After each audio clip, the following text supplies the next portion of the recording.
Siwezi kuungana na watu ambao wanaosema uwanja umerogwa, lakini wale ambao wanatupa vidongo kwa mwalimu naweza kusema kwamba wana haki kwa namna moja au nyingine, kwa sababu mpira ni mchezo wa wazi.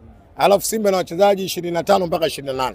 Pinde ndipo ninapokwenda kuwapanga katika mechi kama hii, kwa maana first 11 mashabiki wanajaribu kufanya kudiscuss wao wenyewe kuna namna ambavyo timu yao inaifahamu. Leo hii ukiangalia mwalimu ameanza na timu, hatuwezi kumuingilia sana na hatuwezi kuzungumza sana kwa sababu yeye ndio alikaa na timu kwenye uwanja wa mazoezi. Lakini kimsingi kikubwa kwa 100% au 99.9 mashabiki wa Simba baada ya kuona listi ya Simba walivyoitoa, watu wengi walianza kuclaim kuna namna ambavyo vipi tuko nyumbani mwalimu anaanza bila mastreka ambao si Simba, tunaamini kwamba ndio mastreka wetu ambao wanaweza kutuvusha. Leo tunakwenda kumzungumzia Suleiman Mwalimu, tunakwenda kumzungumzia Jonathan Soa, tunakwenda kuzungumzia Dese Mukwara. Unaona namna ambavyo wana Simba tayari imani yao imeshajengeka kwamba hawa ndio mastreka wetu ambao wanaweza kufanyaje? Wanaweza kusaidia. Lakini mwisho wa siku watu wameangalia first 11 hawakuona mapema. Kwa hiyo wale ambao niliposema mwalimu ndio chanzo cha kuona namna ambavyo tunapata matokeo, mimi naungana nao. This is football. Ni kweli kwamba tukiangalia first 11 yetu mwalimu alivyoianza kweli ilikuwa na shida, lakini mwisho wa siku hakuna namna, mechi tumeshapoteza. Tunaweza tukaonyeshana vidole, tukazungumza maneno makali. Hakuna namna ambavyo mechi inaweza kubadilika. Matokeo yameshafanyaje? Yameshapatikana. Na unapokuja kushiriki katika mashindano ya klabu bingwa barani Afrika, kinachoumiza zaidi namna ambavyo umepoteza mechi katika uwanja wa nyumbani. Msingi mzuri katika mashindano ya klabu bingwa barani Afrika katika uwanja wa nyumbani. Na jambo ambalo tulozoea wana Simba, uwanja huu Benjamin Mkapa, tumeamini kwamba tumeweka sera kwamba uwanja Benjamin Mkapa hatoki mtu. Na leo kweli sera hiyo limekuwa imesimama vizuri. Takriban miaka 3 mpaka 4 iliyopita tumepoteza na Raja Casablanca katika uwanja Benjamin Mkapa katika mechi za kimataifa. Kwa hiyo leo ukiona namna ambavyo tumepoteza, ni jambo ambalo linaumiza, ni jambo ambalo limetugusa kila mwana Simba, kila mwana furaha, lakini hakuna namna. This is football, huu ndio mpira, matokeo yameshatokea, hakuna namna, tumepokea. Unaona nafasi ya kwenda kufuzu robo finali ambao mmezoea. Hii ni ligi ya klabu bingwa barani Afrika. Tumepoteza nyumbani, ni jambo ambalo linasikitisha point 3. Lakini ni mechi ya kwanza. Katika mechi 6 bado tumebaki na mechi 5. Kikubwa mimi naamini kwamba kila mchezaji anajua umuhimu wa mashindano na ukubwa wa mashindano. Na anajua kila mwana Simba nini anahitaji saizi. Na anajua wana Simba wote wanakuja Benjamin Mkapa, alikuwa hakuna mwenye furaha. Kila mmoja analia, machozi yanafanyaje? Yanatoka. Moja ya kufuta machozi haya ni wachezaji wetu kwenda kupambana kwenye jasho na damu, kuturudisha katika level ambayo mashabiki wa Simba na wana Simba wamezoea kuyaona. Walioanzia nyumbani nyinyi tu ndio mmepoteza, ndugu zenu jana pia walishinda. Sisi hatuna ndugu. Simba hatuna ndugu. Mna ndugu. Nasema Simba hatuna ndugu. Mna ndugu. Hatuna kwenye mpira. Na ndio maana leo timu yote ikija tunapambana nayo kutafuta pointi. Kwenye football Simba hatuna ndugu. Leo mwandishi neno hilo ondoa. Kwa niaba ya wana Simba wote na wasembea Simba hatuna ndugu kwenye mpira. Kwa hamna ndugu kabisa. Hatuna ndugu na mtu yote kwenye mpira. Hawafahamu kabisa Yanga. Kabisa. Safa. Walishinda lakini. Ni timu ambayo inashiriki ligi kuu Kiswahili. Okay, ndio kwanza unanipa taarifa kama wameshinda. Mimi jana nilikuwa kijini kwetu Mkugilo Philibadi nikana, ila Murua naendelea na mambo yangu. Kwa hiyo ndio kwanza walishinda ngapi? Walishinda moja. Okay, alifunga Dube ile ambao. Okay, sawa. Sawa, yes, kuangalia. Naam, wale ambao wanamlaumu kocha kwa mechi moja, lakini ukiangalia pia ile mechi ya JKT Tanzania unaona namna ambavyo mmestruggle sana. Brother, hii ni klabu bingwa barani Afrika. Ina uzito wake.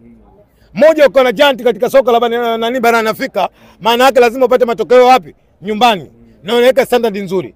Leo unapokwenda kuzungumzia Simba ni klabu ya 5 kwa ubora kwenye bara la Afrika. Si kwa sababu ya ligi ya NBC, kwa sababu wameshindana na klabu bingwa barani Afrika, na sisi Simba tunaamini mashindano ya klabu bingwa barani Afrika ndio maisha yetu ambayo yalipo. Kwa hiyo mimi naamini ni matokeo magumu, lakini tutakaa chini, mwalimu atakwenda kufanya marekebisho inshallah, na imani tutarudi kwenye standard yetu na tutapata matokeo mazuri. Mechi ambayo pia kocha alikuwepo pale simama kama nani, aliongoza ile mechi ya mwisho ambayo mlishiriki kwenye ligi kuu ambayo mlipata tabu sana. Nimesema tunachozungumza ni mechi ya Petretico na Simba Sports. Simba tumepoteza point 3 katika uwanja Benjamin Mkapa. Tumeumia wana Simba. Leo kwenda kujadili namna ambavyo tulivyocheza na JKT Tanzania, mimi nafikia sio suluhu.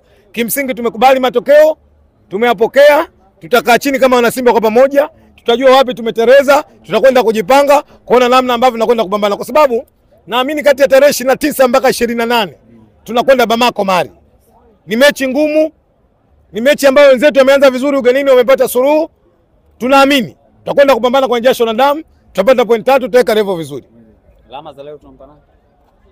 This is football, hakuna mtu akulaumiwa. Simba imefungwa, tumeumia wana Simba wote. Unaenda sasa hivi. Wewe sasa unauliza mimi nenda wapi? Unaona sio kaida yako ya kuzoea kisio. Kwamba muda kama huu unakuwa. Basi umenizoea mimi nafikiri mpaka nivae mawani. Sasa kama hujanizoea sasa ngoja nivae mawani alafu na mimi nikuulize. Kesho utakuwa station. Umeshanizoea? Hapo huko sawa sawa. Sema kipara tu kimekaa vizuri. Kesho utakuwa station Kisugu. Inshallah kikubwa niendelee kuniombea. Niendelee kuniombea kwa Mwenyezi Mungu aniamshe na afya njema inshallah. Akipenda kesho tutakutana mjini saa 12 asubuhi. Yes. Kisha umepanda na nini? Tumekuja na usafiri hapa. Tumekuja na usafiri. Chini ya bosi wangu Muhsin. Uko vizuri kabisa. Niko vizuri. Umefly? Mimi sijafly. Sasa hujafly vipi? Kama taifa, kama mzalendo wa nchi, Simba inapofungwa hatujazoea. Jana si ulipata fly unasema? Jana mimi sikufly. Asante, niwashukuru sana waandishi wa habari. Hicho kinaonyesha ni namna ambavyo kuna baadhi ya mashabiki walikuwa wanatufanyia sisi vurugu kwa sababu mpira ni amani, mpira ni furaha. Tumekaa tunaangalia mpira, wanahisi kama labda sisi tumetoka na vitu, labda tunafanyaje. Begi langu ile limesachiwa, wakafikiri labda kuna madawa, kuna nini. Umeelewa? Ni vitu vya fedheha sana kwenye mpira. Hilo ndio limenisolonesha, lakini yote kwa yote ndio matokeo ya mpira. Mpira ni mchezo wenye matokeo katili sana. Walifanya kila kitu Simba lakini haikuwa bahati yao. Naam. Hongereni. Hongereni watu gani? Sinyes mlishinda jana. Tumeshinda na kule panaitwa Zanzibar. Ni njema atakaye na aje. Sasa umewafanyia vibaya. Ndio maana yake, sikiliza. Ili uweze nisikilize, waache walalamike kwenye michuano hii. Usipocheza kikubwa huwezi kushinda, na ndio maana Simba walikuwa na kauli yao wanaita ubaya ubwela. Umeelewa? Hii wameweza kudominate karibia miaka 5 iliyopita nyuma. Naam. Mashindano haya yanataka ubabe, sio ucheze vizuri. Leo umeona wamecheza vizuri Simba, lakini mwisho wa siku goli moja limeamua pointi. Huku kucheza kwa pointi tu, wala sio kucheza vizuri. Kwa hiyo tumecheza, inaweza kuwa hatukucheza vizuri labda jana, lakini tumepata goli moja. Wengi waga wananipinga sana. Tatizo la Simba sio kubadili kocha. Unaelewa? Tatizo la Simba sio kama sijui mpanzu mbaya. Tatizo la Simba, kwa nini jiulize? Kwa nini wachezaji wa Simba wana lose hope? Mchezaji anakuja anakuwa na energy, anakuwa anajiamini. Lakini baada ya muda fulani, mwangalie mpanzu yule mliokuwa mtegemea ndo huyu. Unaelewa? Kwa wachezaji wanakuja wanakuwa na kiwango kizuri, lakini kila wanavyoenda kiwango kinashuka kiongezeka. Unaelewa?